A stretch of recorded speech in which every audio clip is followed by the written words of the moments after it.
Hello and welcome back to Monday Morning Coaching Corner. Now, I'm highly delighted to have Margaret Dennis with me from Evolve Coaching that I'm sure you've seen many, many times before now that you're watching our Monday Morning Coaching Corner. And to do something a little bit different, I was gifted a deck of cards called The Cosmic Journey.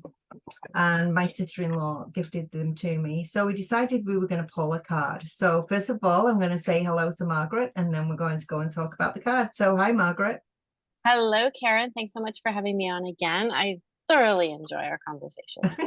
Me too, me too. And I love the fact that we have decided, there's lots we can talk about, but pulling that random card to see kind of what the course of conversation is going to be, it challenges us in that aspect too, to, what do you see with that? What's the concepts that you can come up with? And, to be able to share our journeys with each other and with whoever's listening, and to know that there is no perfection in anybody's journey. It's just how we view it, which leads me into the card that I pulled.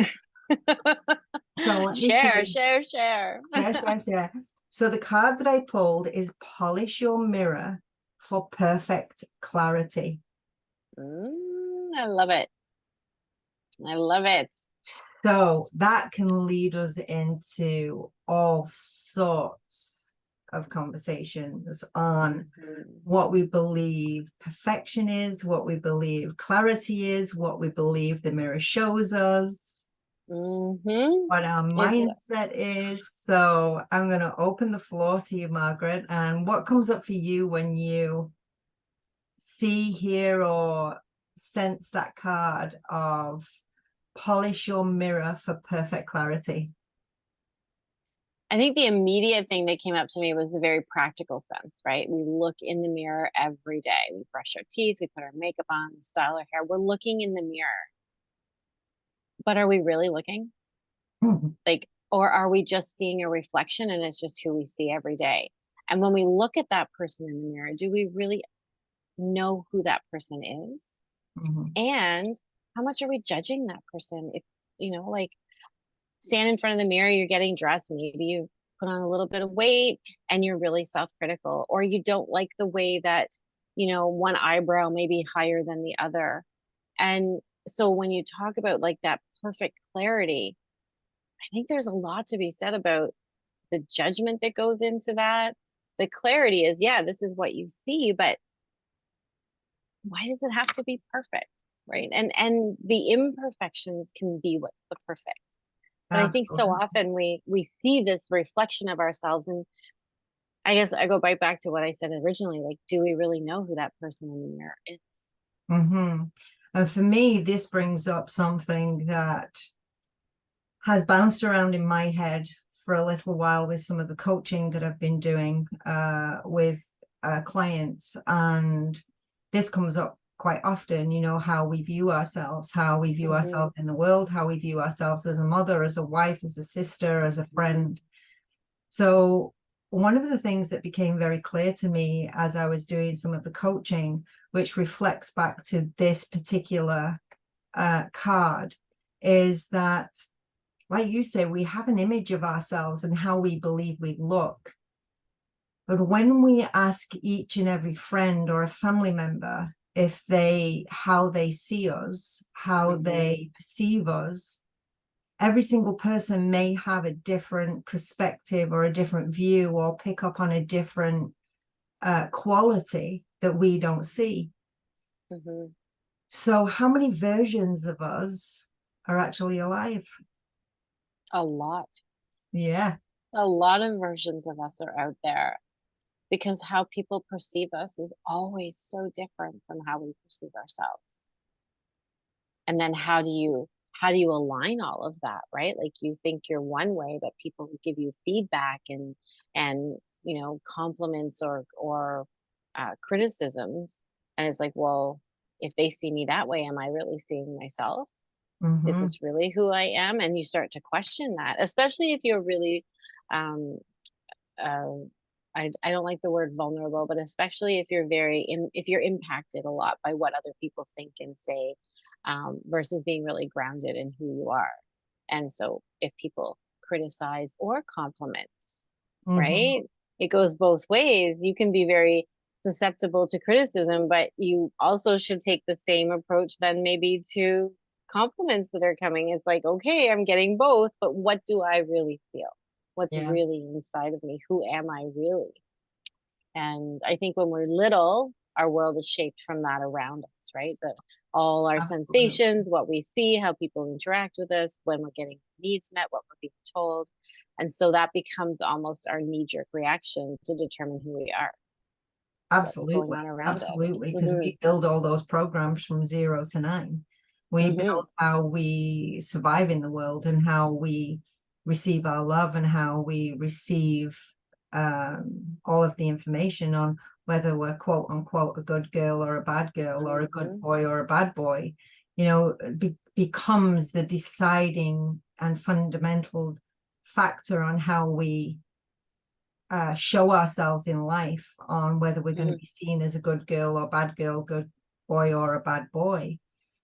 But when we have so many of those different aspects of us, and we have a preconceived one based on our inner critic Hmm. that tells us that we are fat, ugly, too skinny, too this, not enough that, over this, under that, and every other limiting negative belief that we have. But somebody who's close to us, whether it's a close friend or whether it's a work colleague or a family member that has that, I don't see that. I see a really strong individual. I see somebody who's beautiful. I see somebody that's capable. I see somebody that's all of these qualities. And if you ask 10 people, what do you really see as a Hmm. value in me that I don't currently see? Then it becomes a choice of, when you look into that mirror for that perfect clarity, which version of you do you want to continue to believe? Hmm. Like Hmm. that alone, like if anybody's brave enough to message 10 friends, people that you know, and ask them, what are my 10 best qualities that you see that I don't? And have that perfect reflection come back to you, and observe and absorb that, and Hmm. ask yourself, what is it that they see in me that I don't currently see in myself? Because Hmm. somebody can believe in you long before you ever believe in yourself. I know that's been true in my life. I've had some amazing mentors in my life that have seen my potential long before I saw it, and kept pushing, go on Karen, you can do it, you can do it. But when we do that, when we ask 10 people that we know to share what qualities they see that we don't currently see, you, what point are you going to look at those qualities and go, wow, I never saw that, and that's amazing that people see that in me, so how can I see that in me? Or Hmm. continue to look into the mirror and not see any of that perfection and clarity. I think it can be really scary to hear the good stuff about you when you're so used to hearing bad or thinking bad, right? We've got a really poor self-concept and idea of who we are, and we think we're fat and we're stupid and we're dumb and we're all these things that have been programmed in us.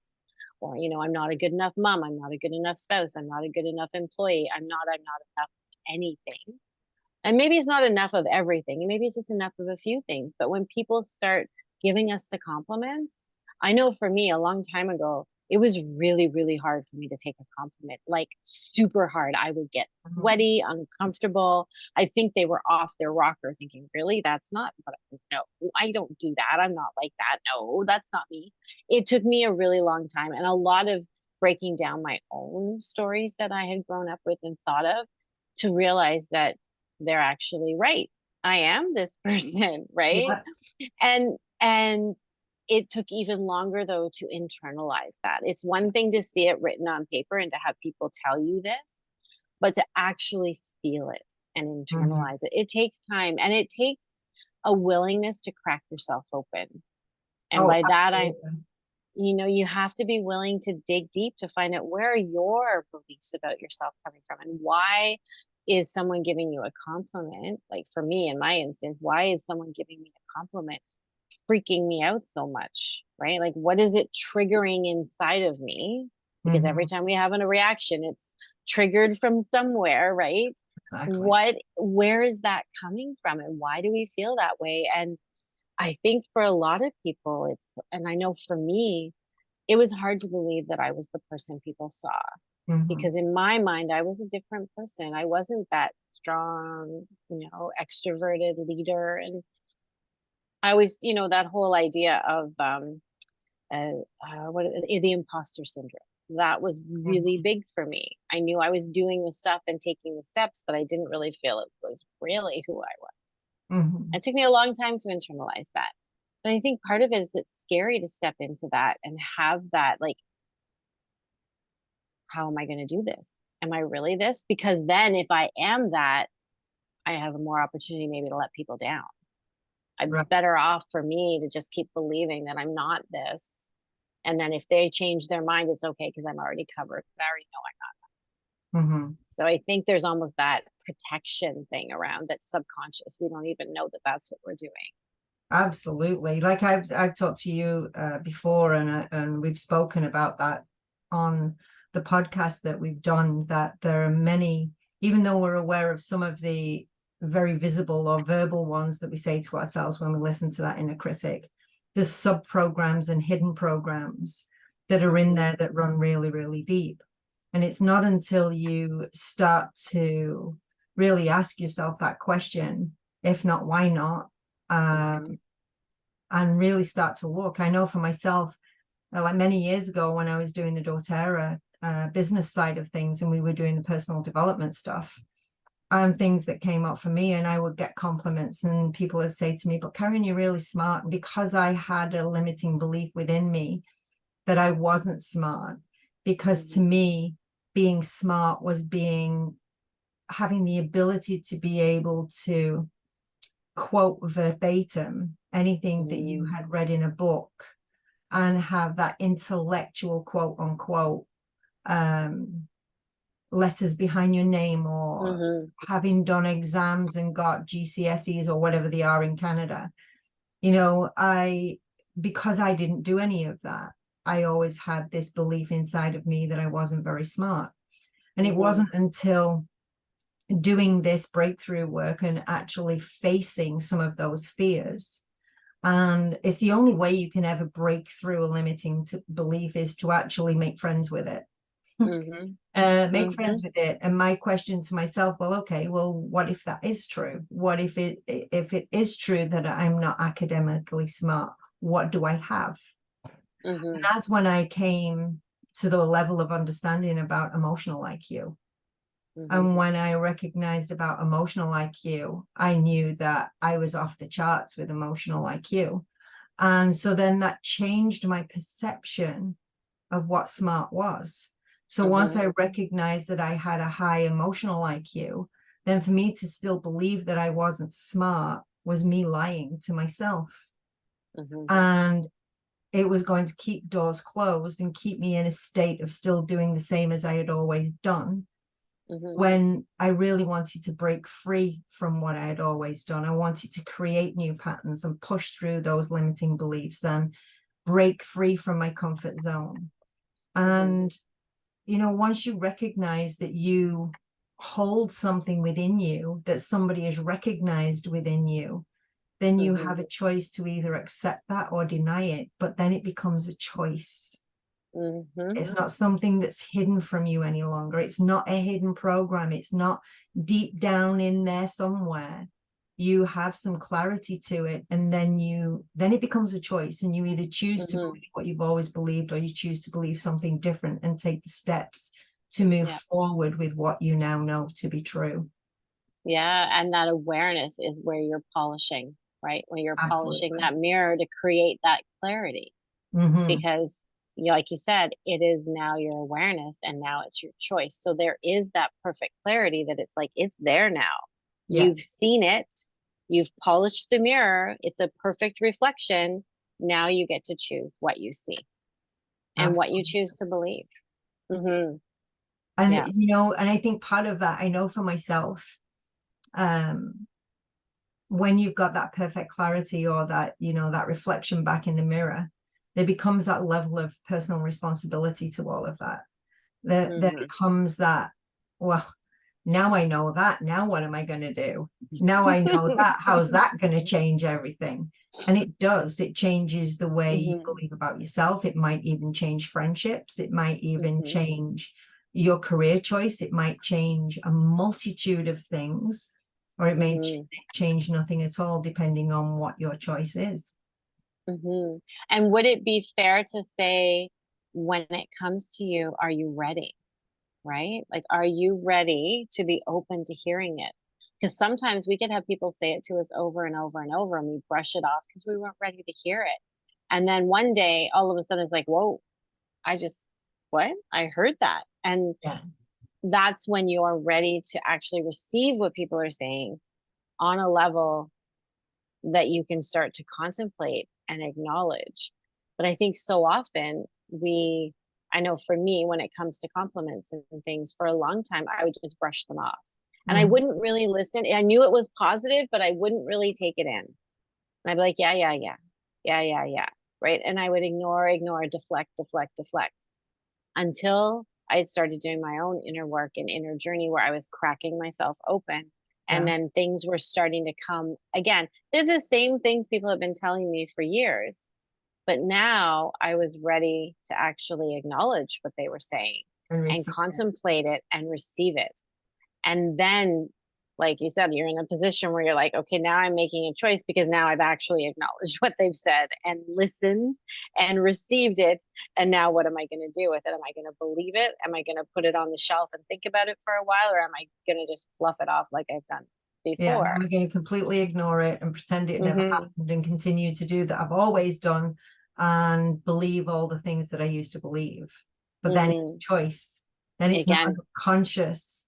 So even if you choose that, it's never the same, because Mm-mm. it's now no longer unconscious. Now it's conscious. Right. And you will always know that you chose to put that aside, or you Yeah, chose to take it in.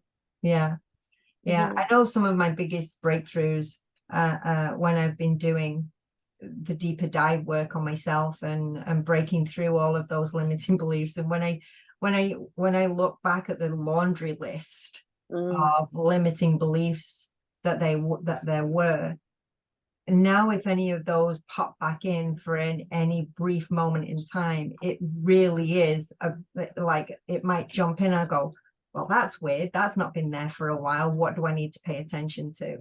And you Mm-hmm. talked earlier about imposter syndrome.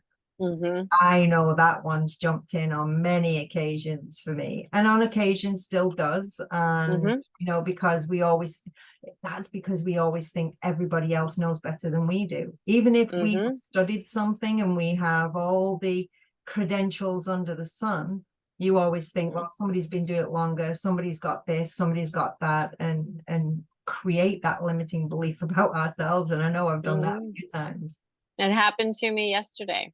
Yeah. It happened to me yesterday. But at the same time, in the middle, like, it happened, and I was like, wait a second. Took me about half an hour or so. And then I'm like, nope, I'm good. Yeah. But it was that immediate reflection because of who had said what they said to me. Yeah. And I respect their position and their authority. And I was like, huh, because they'd questioned something that I was doing. And I was like, they had me turn around and start questioning too. And then I was like, wait, wait, wait, wait, wait. No, Yes. no, I'm good. I'm good. Yeah. I know what I'm doing. I know why I'm doing. I know all those things. And it was like, nope, thank you very much. I appreciate you. It was one of those conversations I had in my head afterwards, Yeah. where it surfaced. I analyzed it. I looked at it, reflected, and went, nope, you don't belong. I don't need you. Yeah. And then it was, thank you very much. Bye bye. Yeah. So, Exactly. but it's Exactly. true. Once you've worked through a bunch of things and you're really settled, and with surety about who you are and Mhm. what is important to you, and whose opinions matter, Exactly. right? That's another big one too. For so many people, it's like everybody's opinion matters. I don't know. I kind of like Brene Brown's suggestion of like take a sticky note. I think it's about like this big, and put the 5 people in your life that whose opinions actually matter. Put it on your wall, put it on your computer. And if they're not the ones shooting out the information, then, you know, And I have done that, and I have asked myself and asked multiples of clients the same question: whose approval of you are you waiting for? hmm And at the end of the day, it's your own. You hmm know, if you're waiting for somebody else to approve of you, you'll wait forever, because 100%. your perception of what they need to approve of, they may have approved of it a long time ago, but never verbalized it. Or even if they did, you dismissed it because you have your own hmm limiting belief. But at the end of the day, you need nobody else's approval but your own to be you. You Yeah. know, so if you have other people, it's good to have mentors in your life and people you hmm respect, and people that, you know, these are the people I'm going to go to have it as a sound hmm board, because you value their opinion and you value what they have to offer. But ultimately, the only person's approval you ever need of is your own. Oh, I agree 100%. 100%. Yeah. Yeah. And I've used that list of 5, but more for my own compass. Yeah. As far as like, if somebody says this to me, I can go to them and say, is that true? Like, do you really do should I be taking that, not taking that? More as a check-in Yeah. than a deciding factor. That's yeah. And I have the Yeah. same thing. I have, you know, a handful of people in my life that if something comes up, I can go to them and say, what do you think or feel about this? And have them as a reflection back to me hmm to see what reflects back. So I can say, okay, all right, I can see where that's coming from. Or in some instances, oh, I didn't even know that was still inside of me. hmm And thank you for shining a light on that, because now I know I've got something else I need to work on. But hmm absolutely, having those few people that you value their opinion is, and value it in a non-judgmental way, you know, where they have hmm value to share. hmm Yeah. Yeah. They are they're valuable people to have in your corner too. Because they're the Absolutely. ones who have your best interests at heart. They're the ones who know you. They're the Mhm. ones who see your potential, who support you. They're the ones in your corner cheering you on. They're the ones that would call a spade a spade. And if you were being a turkey, they'll tell you. But if you're also self-doubting, they'll give you a good kick in the pants, and say, Exactly. "Stop it." And going to that, there's a difference between having a negative Nancy in your corner that no matter what you do, they'll tear hmm you apart, and having Yeah. somebody in your corner that is going to be objective and hmm really be positive, hmm even if it's something that needs to be changed or looked at. They can still give you that information in a positive way, in a constructive way, and not be hmm a Debbie Downer or a negative Nancy. Exactly. Exactly. And the other thing to know too, I would think, is that the people that you turn to, they don't have to be family. They No, don't have to be your best friend. They don't even have to be your spouse or your parents. They can be the people that are in your corner. absolutely, absolutely. And in hmm this, I mean, I use the mirror and the reflection a lot in my coaching, hmm because the people that we are around the most can reflect back to us what we believe about ourselves to be true. hmm So when you look at the people in your life, look at what they're reflecting back to you. You know, do they reflect back to you how much you love yourself, how much you care about yourself? Do they reflect back to you that you are this person that has these abilities and these gifts?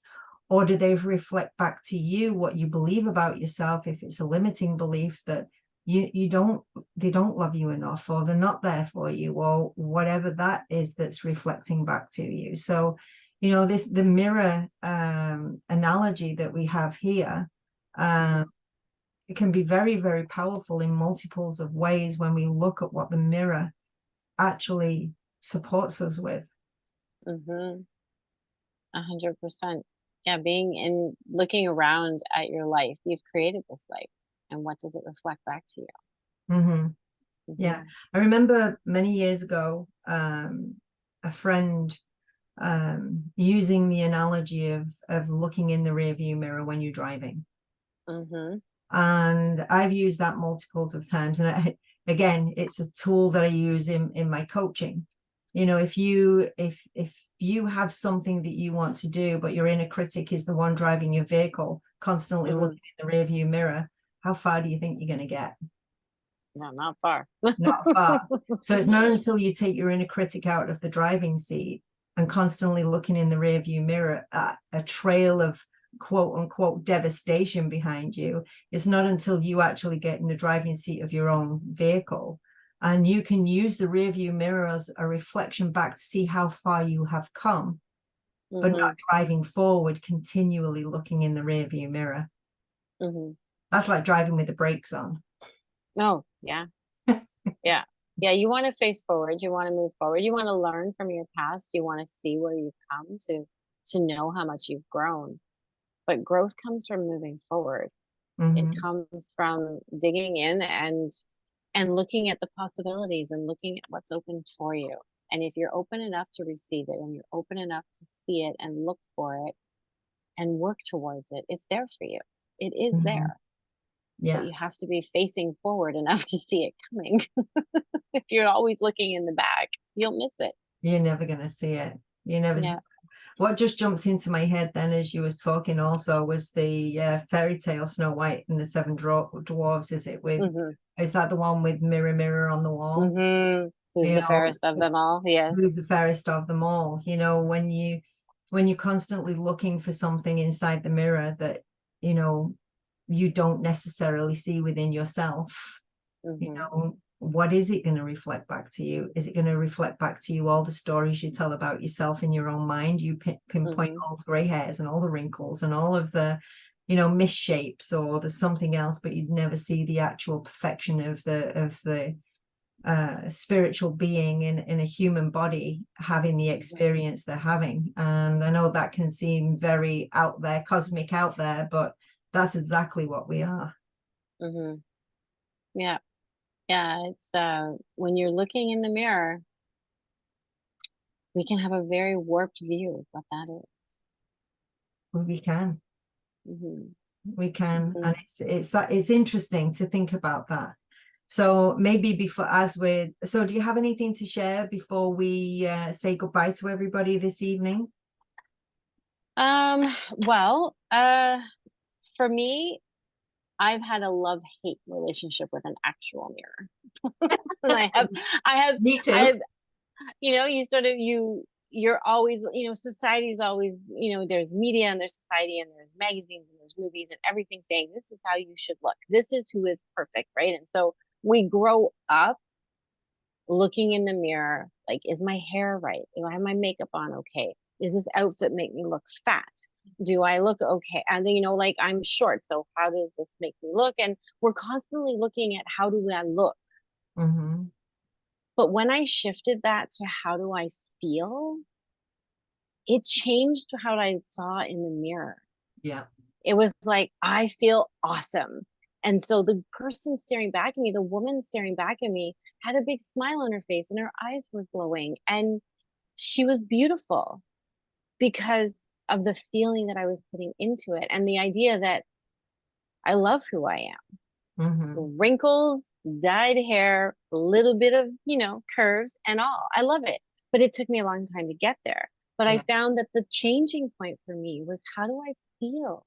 When Hmm. I feel good about me and I'm feeling I'm in a positive place, and it's not every single moment of every single day, I'll be honest. There are times I look in the Oh mirror yeah. and go, no. But when we can connect to who we are and how amazing we are, when you start looking in the mirror with that perspective, in an actual mirror, you will see that person reflected back to you. You will see them. They are there. Yeah. So that's what I would like to leave No, people with that's very, today. very powerful, Margaret. Very powerful. And I know myself, when I've done any workshops in the past, they always had this moment where you would stand in front of another person and look into their eyes and be the mirror back to the other person. And most people find that very, very difficult, you know, to look into someone else's eyes. There have been times when they give that in a workshop where you stand in front of a mirror and stare into your own eyes and tell yourself how much you love yourself, how much you appreciate yourself, how confident you are, or whatever that is. So that can be a tool that you can use to start yourself off and ask yourself again how you feel. That was fantastic. How do you feel? How do you want to feel today? You know, if you put an outfit on and you don't feel right in it, go change the outfit until you do feel good. You know, there's only you can decide how you feel on any given day. But the power that we give to an actual mirror, you know, in seeking that level of perfection, the only place it ever changes is inside your own mind. Because if you're constantly looking for perfection for what the outside world is going to see, you will never see the perfection within you.